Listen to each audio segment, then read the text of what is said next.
Bismillahirrahmanirrahim. Assalamualaikum warahmatullahi wabarakatuh. Kali ini kita akan membahas buku yang berjudul Psikologi Sufi untuk Transformasi Hati, Jiwa, dan Ruh. Buku ini merupakan karya dari Robert Freger, PhD. Sebelum kita masuk dalam pembahasan, mari kita membahas siapa sih Robert Freger ini. Jadi Robert Freger ini merupakan seorang doktor psikologi sosial dari Harvard University di tahun 1967. Kemudian di tahun 1975 dia mendirikan The Institute of Transpersonal Psychology. Selanjutnya pada tahun 1985 ia dikukuhkan sebagai syekh atau mursyid. Jadi syekh itu atau mursyid itu adalah seorang guru spiritual. Jadi selain menjadi psikolog transpersonal, selain menjadi konsultan dan guru, sehari-harinya dia mengabdi sebagai presiden tarekat Jerrahi di California. Dan ini sudah ia jalankan selama 25 tahun. Jadi beliau ini merupakan seorang yang seimbang antara ilmu dunia dan ilmu akhiratnya. Nah, kemudian beliau menulis buku yang berjudul Psikologi Sufi untuk Transformasi Hati, Jiwa, dan Ruh, yang insya Allah kita akan bahas dari awal sampai tuntas. Baik, langsung saja, bismillah. Hati maksudnya adalah hati spiritual. Contohnya, kita menyebut seseorang yang tulus dan berniat baik sebagai seseorang yang memiliki hati. Para pencari spiritual menulis mengenai keutamaan menemukan jalan dengan hati. Kita juga mengatakan hal yang bertentangan. Orang yang tidak memiliki belas kasih adalah orang yang tidak memiliki hati. Menurut psikologi Sufi, hati menyimpan kecerdasan dan kearifan kita yang terdalam. Ia lokus makrifat, gnosis, atau pengetahuan spiritual. Cita-cita para sufi adalah menumbuhkan hati yang lembut dan penuh kasih sayang, dan juga menumbuhkan kecerdasan hati. Ini kecerdasan yang lebih mendalam dan mendasar daripada kecerdasan abstrak akal kita. Dikatakan bahwa jika mata hati kita terbuka, maka kita mampu melihat melampaui penampilan luar segala sesuatu yang palsu. Dan jika telinga hati terbuka, kita dapat mendengar kebenaran yang tersembunyi di balik kata-kata yang diucapkan. Jadi pada halaman ini kita fokus tentang makna hati. Hati yang dimaksud bukan hati yang fisik, bukan hati yang materi, tapi hati yang sifatnya batiniyah, hati yang sifatnya immateri. Kalau bahasa Arabnya itu mungkin disebut dengan qalbun. Jadi hati spiritual. Contohnya kalau kita sering mengatakan dalam sehari-hari, orang baik itu orang yang memiliki hati. Kalau orang jahat itu orang yang tidak memiliki hati dan sebagainya. Jadi hati yang dimaksud di sini itu adalah hati yang sifatnya batiniyah, hati yang sifatnya rasa. Kemudian dalam psikologi Sufi, jadi hati itu menyimpan kecerdasan dan kearifan kita yang terdalam. Nah, kebijaksanaan manusia itu tersimpannya di dalam hati. Dulu pernah kita bahas di buku Fihi Ma Fihi bahwasanya manusia itu punya dua core, punya dua inti. Inti yang pertama adalah akal dan inti yang kedua adalah hati. Jadi kalau akal itu tempatnya kita menganalisa, akal itu tempatnya kita berpikir, tempatnya panca indera. Kita melihat di sana, kita mendengar dari sana juga sumbernya. Kita meraba, kita mencium bau, itu semua pusatnya di sana. Termasuk juga kita mengukur, kita menganalisis, itu semua tempatnya di akal. Tapi untuk merasa, untuk bersimpati, untuk berempati, itu tempatnya adalah di hati. Jadi kalau dari psikologi Sufi, kecerdasan dan kearifan itu tempatnya ada di hati. Jadi kebijaksanaan kita itu tempatnya di hati. Ia lokus makrifat, gnosis atau pengetahuan spiritual. Maksudnya lokus makrifat ini adalah ibarat kehidupan kita itu ada wadah-wadahnya, ada tempat-tempatnya, maka hati itulah tempat khusus untuk ma'rifat. Ma'rifat itu apa? Dari kata arafa. Arafa itu mengetahui. Jadi ma'rifat itu adalah sesuatu kebijaksanaan di mana kita mengetahui banyak hal. Kalau ma'rifatullah, jadi kita lebih ke arah mengenal siapa Allah sebenarnya. Gnosis atau pengetahuan spiritual. Artinya ya ini sama sebenarnya maknanya. Jadi pengetahuan spiritual kita itu sumbernya ada di hati. Kalau akal kita mengetahui sesuatu, sumbernya dari panca indera. Kita melihat jadi kita tahu, kita mendengar jadi kita tahu, kita mengecap membuat kita tahu. Tapi kalau pengetahuan spiritual, pemahaman-pemahaman yang datangnya entah dari mana, itu rupanya sumbernya adalah dari hati. Jadi Allah memberikan sebuah pengetahuan yang sifatnya hidayah, itu turunnya ke hati, kemudian naik kepada pikiran. Jadi kita tahu dulu, kemudian kita memikirkan pengetahuan itu. Nah, dari mana pengetahuan itu datang? Ya, dari Allah Subhanahu wa Ta'ala, kemudian ke hati dulu, baru kemudian ke pikiran. Jadi mungkin kita sering mendapat sebuah hidayah. Oh iya, kayaknya seperti ini.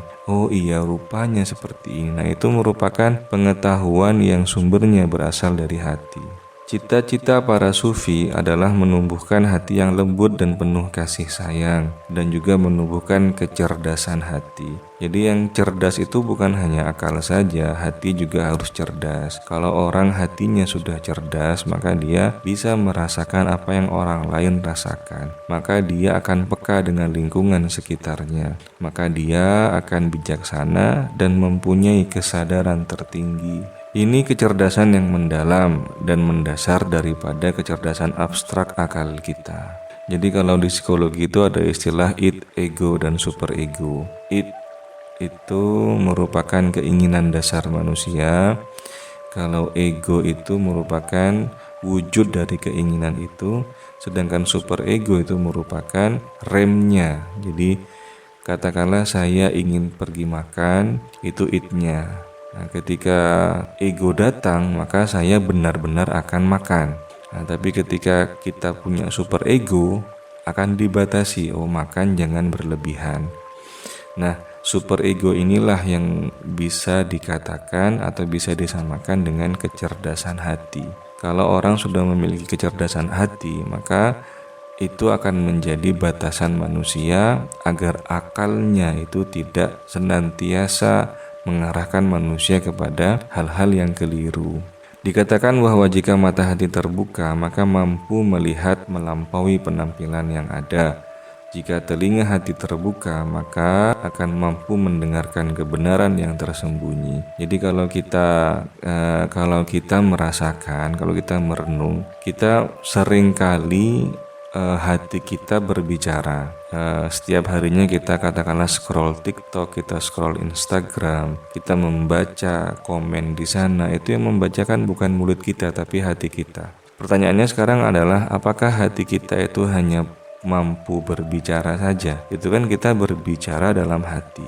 Nah, ternyata hati kita itu bukan hanya mampu berbicara saja, tapi hati kita juga mampu mendengar, hati kita juga mampu melihat. Nah, pendengaran hati dan penglihatan hati, jika itu tajam, maka itu akan mampu menembus kebenaran-kebenaran yang tidak bisa ditembus oleh akal. Kalau mata hati terbuka, basyiroh terbuka, kita bisa melihat sesuatu yang tidak bisa dilihat oleh mata luar, mata fisik. Kalau pendengaran hati terbuka, maka kita akan mampu mendengarkan sesuatu yang tak bisa didengarkan oleh telinga. Pertanyaannya sekarang adalah bagaimana cara kita untuk bisa membuka mata hati, bagaimana cara kita untuk bisa membuka pendengaran hati. Cara paling dasar adalah kita harus sering melihat sesuatu dan kita harus sering mendengarkan sesuatu dengan hati kita.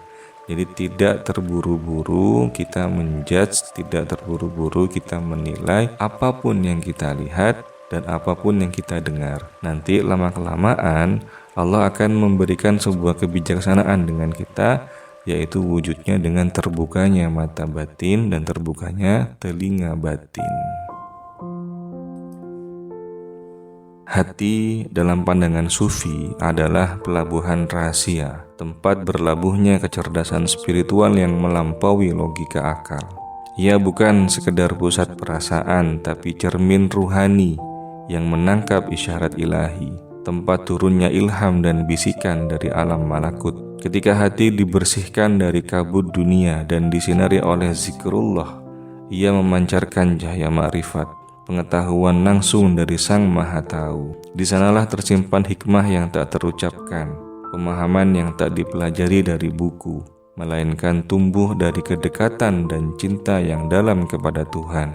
Maka siapa yang mampu mendengarkan bahasa hatinya, sesungguhnya sedang mendengarkan bisikan langit dalam dirinya sendiri.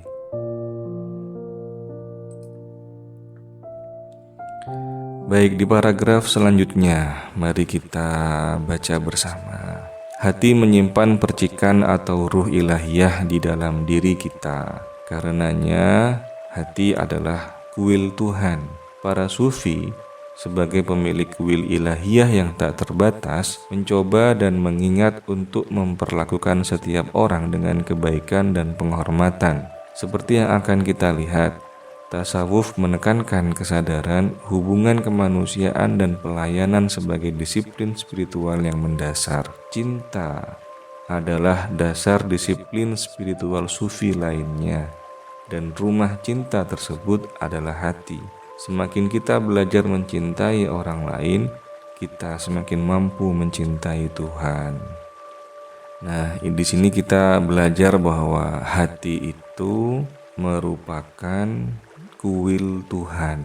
Nah, jadi ada sebuah kalimat indah yang Allah pernah sampaikan kepada manusia, bahwasanya aku ini tidak akan mampu ditampung oleh apapun kecuali hatinya orang-orang yang beriman.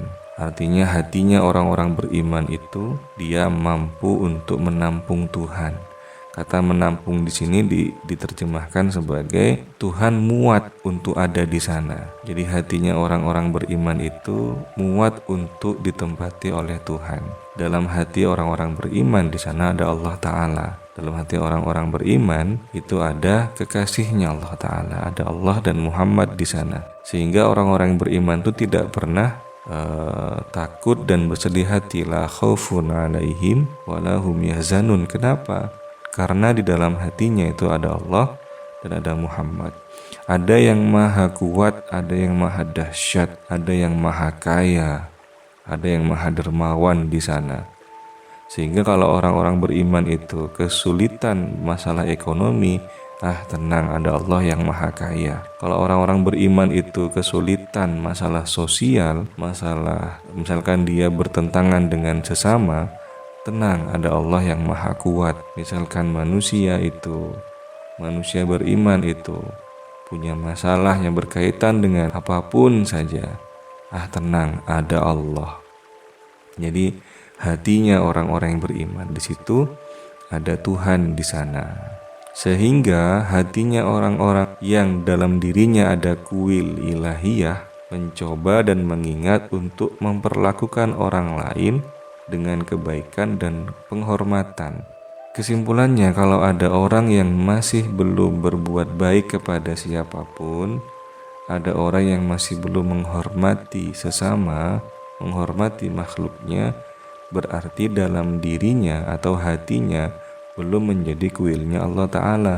Kenapa? Karena cirinya orang yang dalam hatinya itu ada Allah, dia akan senantiasa berbuat baik kepada seseorang, siapapun saja, sesama orang Islam atau di luar orang Islam, orang yang berbuat baik pada dirinya dan orang yang berbuat jahat pada dirinya. Kemudian setelah berbuat baik dia menghormati. Jadi tasawuf itu orang-orang sufi, orang-orang yang dia itu lemah lembut hatinya, menekankan pada hubungan kemanusiaan dan pelayanan. Jadi bayangkan kalau setiap manusia itu melayani satu sama lain. Jadi semuanya adalah pelayan. Tidak ada bosnya, tidak ada majikannya, semua adalah pelayan. Maka kehidupan ini akan indah, alam ini akan asri, akan damai. Seperti saya melayani Anda juga melayani saya. Kita melayani mereka, mereka juga melayani kita. Jadi semua itu adalah pelayan. Tidak ada bosnya, tidak ada majikannya. Kan yang membuat sosial ini menjadi timpang, menjadi tidak nyaman adalah ketika ada orang yang dia merasa menjadi majikan dalam sosial. Dia merasa menjadi bos, segala-galanya harus terpenuhi. Itu yang menjadi sosial ini kurang nyaman. Wa ma khalaqtul jinna wal insa illa liya'budun. Ya'budun itu kan bisa kita maknai abadah, abdi. Abdi itu kan pelayan. Jadi Allah itu menciptakan manusia dan jin itu untuk melayani Allah Ta'ala. Gimana cara kita melayani Allah? Ya dengan melayani makhluknya, dengan melayani ciptaannya. Sehingga kalau setiap orang itu saling melayani, maka kehidupannya akan indah, akan asri. Alam tidak akan banyak bencana seperti saat ini. Jadi bencana itu datang ternyata bukan karena orang-orang banyak yang bersalah pada Allah, tapi bencana itu datang karena orang-orang banyak yang bersalah pada sesamanya. Kenapa bisa demikian? Karena ketika kita berdosa pada Allah Ta'ala, Allah itu mudah memaafkan kita karena Dia Maha Pengampun. Sehingga dosa kita pada Allah Ta'ala itu mudah hilang. Tapi kalau dosa kita pada sesama manusia, manusia tidak Maha Pengampun. Sehingga ketika kita berdosa pada manusia lain, maka dosa itu akan tetap ada. Nah, dosa-dosa yang terkumpul dalam suatu daerah, itulah yang mengundang bencana datang di daerah itu. Kalau kita mau amati, kalau kita mau titen, coba diperhatikan. Setiap kali ada pemilihan kepala daerah atau kepala pemerintahan, itu pasti di titik tertentu ada bencana yang tidak seperti umumnya. Jadi ada bencana yang lebih dahsyat.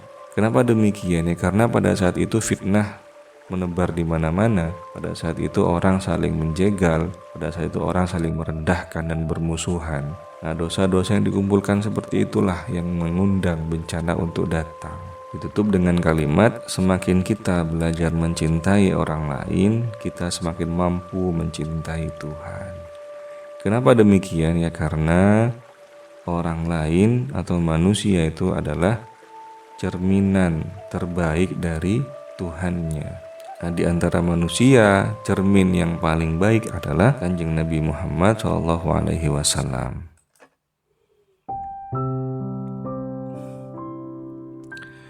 Hati adalah kuil Tuhan, tempat suci di mana cahaya ilahi bersemayam dalam hening. Dalam sunyi yang terdalam, hati bukan sekedar rongga daging, melainkan taman rahasia, tempat kasihnya menari. Dan namanya berbisik lembut di antara detak. Sebagaimana seorang sufi menanggalkan dunia demi cinta yang hakiki. Hati yang bersih menjadi cermin yang memantulkan wajah Tuhan. Maka jagalah hati seperti menjaga Baitullah. Dibersihkan dari debu nafsu, disucikan dari riya dan benci, agar ia layak menjadi singgasana kehadirannya yang abadi. Baik, terima kasih banyak. Saya akhiri. Assalamualaikum warahmatullahi wabarakatuh.